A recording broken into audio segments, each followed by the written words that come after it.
So this is a question we've seen more and more of as clients get older. Is my mom is beginning to show signs of dementia.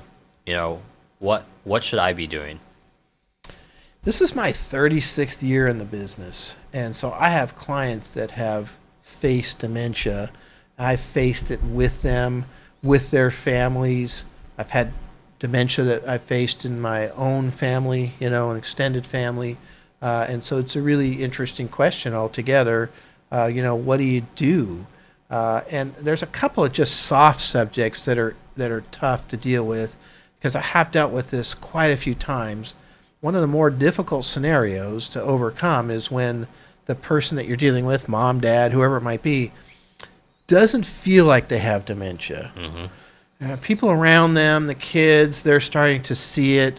And so they can be kind of like, well, no, I don't really want to do anything different because nothing's changed. And of course, one of the problems with dementia is that, you don't realize it. You forgot something, right? Well, you actually forgot that. You're not going to remember that you forgot it, right? So it's and so that's where sometimes the outside piece. So that's the first thing is to try to get to a spot with mom in this particular case, if it's not already an issue, of kind of understanding where they are. And so sometimes that's different people chiming in their lives saying, yeah, this is what we've seen, and or a doctor chiming in. So they have to get to she, in this case, has to get to a spot where she realizes, oh, okay, this is happening. And then you start to take action, but you kind of need their participation to, take action. And I wouldn't wait too long for this either, because one of the first things you want to do is to try to get things organized. Yep. And living the trust, the power of attorneys, and all these things. They're so much easier to get done when that person is still able to do them than when they're finally to a spot where they're not, right? Yep. And I think you were mentioning to me today, too, was just talking about knowing where it is. Yeah. So this is a conversation I actually had with my parents. My parents said, "Hey, we're not always going to be here, and if something ever happened to us, we wanted you to know where you can find the documents. We don't care if you don't need to read them now. You don't need to do anything with them. You just need to know how to access them, because being able to access them means you can do something with them." Yeah, exactly. And this is why you need participation. So your parents are already doing it. They're proactive.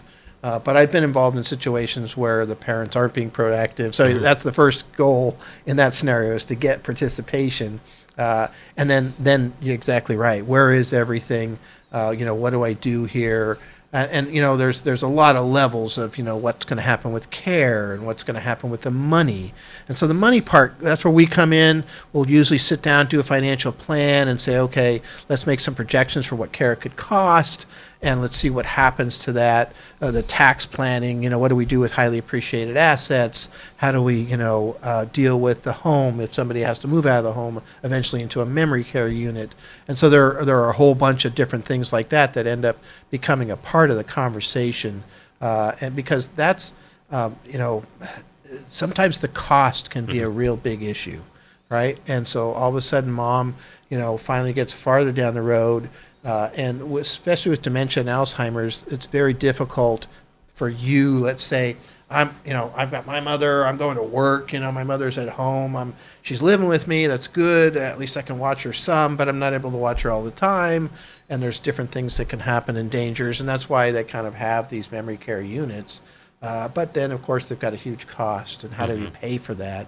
And so, it depends on what assets that person has. Medi-Cal is an option if they don't have a lot of assets, but there's a whole host of different things. We could do a whole show on just estate that. planning and just getting your set. Yeah. But first of all, get participation, have clear communication as much as possible, and then, get the documents, identify them, make sure that they're in good order, especially the power of attorney. And if you get to a spot where you are now the power, you've got the power of attorney set up, and you are now in charge of the assets, that might be a good thing to do. But again, it depends on where that person is in their dementia, path. Yeah, and sometimes it's good to start to, if they're early on and they start to notice the decline, is maybe include whoever you want to have as your power of attorney in those meetings. Yeah. So they start to get a lay of the land. Yeah. They don't have to make any decisions, but they can just be part of the meeting. That's right. Yeah, we have lots of meetings with kids that have joined in just to try to learn where things are, and we kind of know where everything is too, to a large degree, so we can help.